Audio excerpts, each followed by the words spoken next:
di halaman 235 di bukunya itu Islam, Authoritarianism and Underdevelopment, Ahmed Tikuru itu menyatakan Muslim needs creative intellectual and an independent bourgeois who can balance the power of the ulama and state authorities. Muslim itu butuh intelektual kreatif dan bourgeois independen yang bisa mengimbangi kekuasaan dari otoritas ulama dan negara gitu.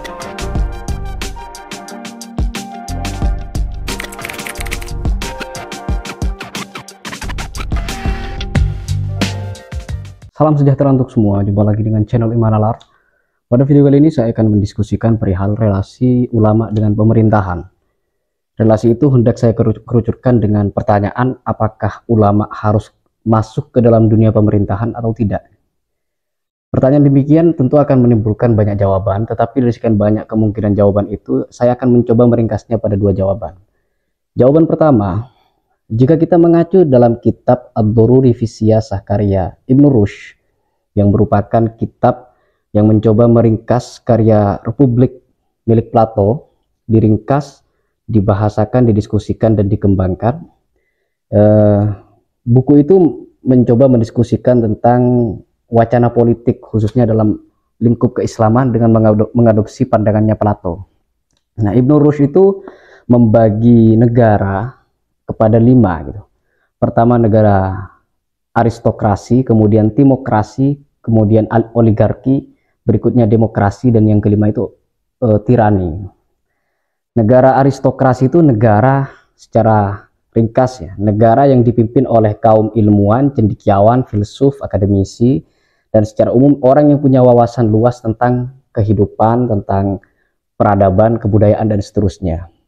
Nah, di negara aristokrasi ini, keilmuan itu memang diarahkan betul untuk menjawab problem kebangsaan, memenuhi kebutuhan dan tuntutan warga negaranya. Nah, ketika keutamaan dalam negara aristokrasi ini melemah, maka kemudian negara aristokrasi itu menjadi negara timokrasi. Jadi, kekuatan keilmuannya, kemudian daya mujarab ilmu itu untuk menjawab problem kebangsaan melemah, jadilah negara timokrasi. Negara timokrasi itu kemudian ketika melemah, akhirnya negara dikuasai oleh orang-orang yang hanya berjuang untuk memperkaya dirinya sendiri, maka itu kemudian disebut dengan negara oligarki. Dalam keadaan demikian, maka kemudian bermunculan orang-orang yang mencoba mengajukan dan menuntut hak-haknya, sehingga kemudian negara itu tidak lagi terbatas pada kalangan ilmuwan, tetapi berbagai pihak bisa saling berkontestasi, bisa saling tampil, dan saling berlomba untuk memimpin negara. Itulah yang disebut dengan negara demokrasi. Dan yang terakhir itu ketika semua orang sudah ditempatkan secara setara, sehingga kemudian suara kiai setara dengan suara preman, akhirnya dalam keadaan seperti itu timbul salah satu pihak yang mencoba melampaui batas, sehingga kemudian untuk menghentikan pelampauan batas salah satu pihak itu, maka harus ada yang namanya tirani. Nah, di negara tirani itu ada semacam kediktatoran, pemaksaan, dan termasuk penindasan, tujuannya untuk menghentikan pelampauan batas dari salah satu pihak. Jadi dari penjelasan ringkas tadi itu, negara demokrasi sebenarnya bukan negara ideal. Negara yang ideal itu adalah negara aristokrasi menurut Plato dan Ibn Rushd dalam kitab Ad-Dururi fi Siyasah. Nah, jadi secara ringkas bisa dijawab bahwa ulama itu seharusnya memang masuk ke dunia pemerintahan. Nah, di dalam negara aristokrasi secara lebih lanjut, Ibn Rushd itu menjelaskan bahwa harus ada beberapa keutamaan, yaitu al-fadhailul ilmiyah, keutamaan keilmuan dan penerapannya, al-fadhailun nadhariyah, keutamaan filosofis, kebijaksanaan yang punya basis penalaran filosofis yang kuat, kemudian al-fadhailul amaliyah, keutamaan praktis meliputi politik, ekonomi, dan sebagainya, dan yang terakhir itu al-fadhail khuluqiyah, keutamaan moralis. Nah, sementara lebih lanjut, di dalam negara aristokrasi itu para pemimpinnya terutama harus memiliki 4 keutamaan, yaitu keutamaan hikmah, kebijaksanaan, kemudian keutamaan syaja'ah, keberanian, keutamaan iffah, rasa mawas diri dari untuk tidak berbuat jahat dan berbuat maksiat. Yang terakhir itu keutamaan al-adlu, keadilan gitu. Nah, ya memang aristokrasi sebagai negara yang diidealkan oleh Plato dan Ibnu Rushd, meskipun di atasnya ada lagi negara, yaitu negara Araul Madinah al-Fadhilah, yaitu negara Al-Madinah al-Fadilah, negara utama gitu. Nah, tetapi saya tidak akan mendiskusikan negara utama karena baik Plato dan Ibnu Rushd itu sama-sama setuju yang paling memungkinkan untuk tercipta itu adalah negara aristokrasi, negara yang dipimpin oleh kaum filsuf, ilmuwan, akademisi, ulama, intelektual dan sebagainya gitu. Nah, jadi jika mengacu terhadap tipologi negara ini, memang ulama itu harus masuk ke dunia pemerintahan. Ya, karena mereka punya wawasan yang luas, punya wawasan yang cakap tentang bagaimana mestinya menata kehidupan. Sementara dalam negara demokrasi kan suara kiai itu sama dengan suara preman, sehingga orang siapapun bisa masuk ke ranah politik, ranah kenegaraan, meskipun dia tidak punya kapasitas akademis, dia tidak punya kecukupan dalam hal keilmuan. Asalkan dia punya modal politik, maka dia bisa masuk ke tatanan negara. Nah, itu jawaban pertama. Tetapi kalau kita mengacu ke jawaban berikutnya, jawaban kedua, Ahmed Tikuru dalam bukunya Islam, Authoritarianism and Underdevelopment, A Global and Historical Comparison, yang diterbitkan oleh Cambridge University Press di Cambridge tahun 2019.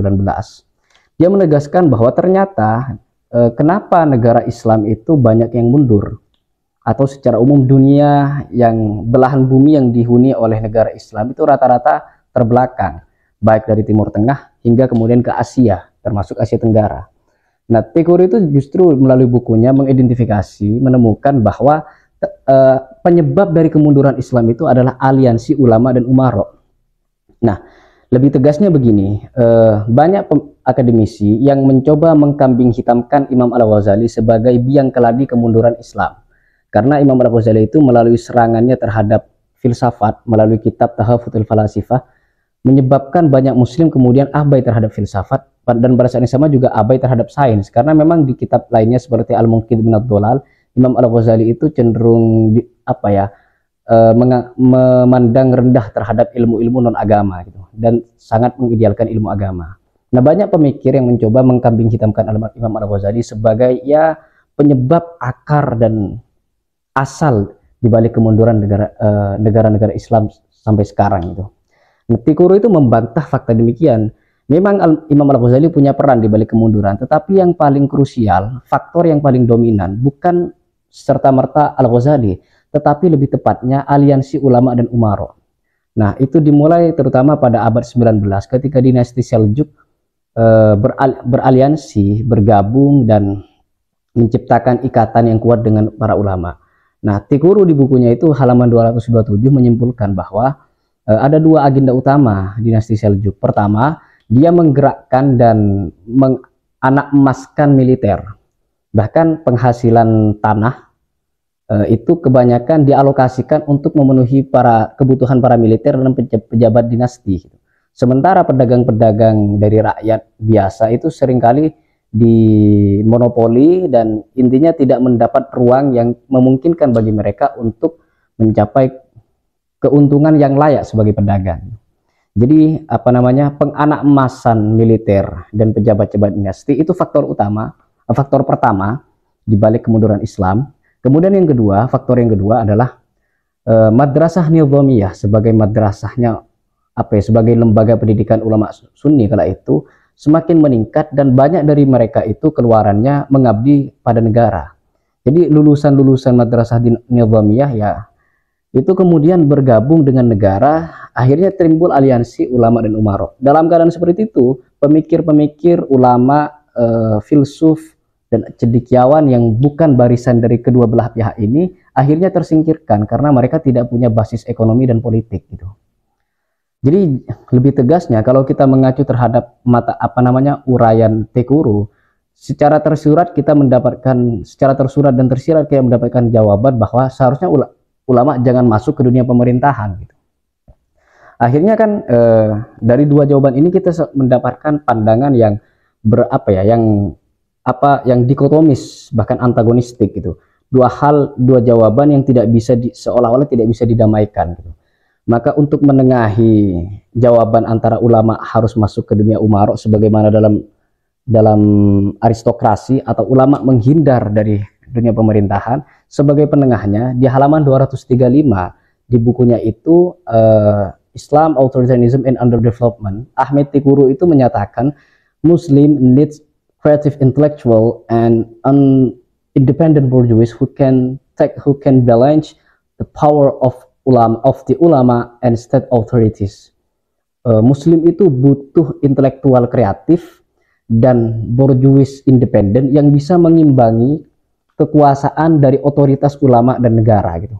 Jadi lebih tegasnya, ulama itu memang sebagian harus masuk ke pemerintahan, sebagiannya lagi itu harus bergerak independen. Pada saat yang sama harus ada independent bourgeois. Jadi harus ada pengusaha yang tidak memihak kepada penguasa. Dalam rangka apa? Agar nanti ada satu gerakan yang bisa mengimbangi kekuasaan negara, yang di dalam negara itu ada ulamanya gitu. Nah, kira-kira begitu jawaban penengah dari dua jawaban yang tadinya itu antagonistik atau minimal dikotomis gitu.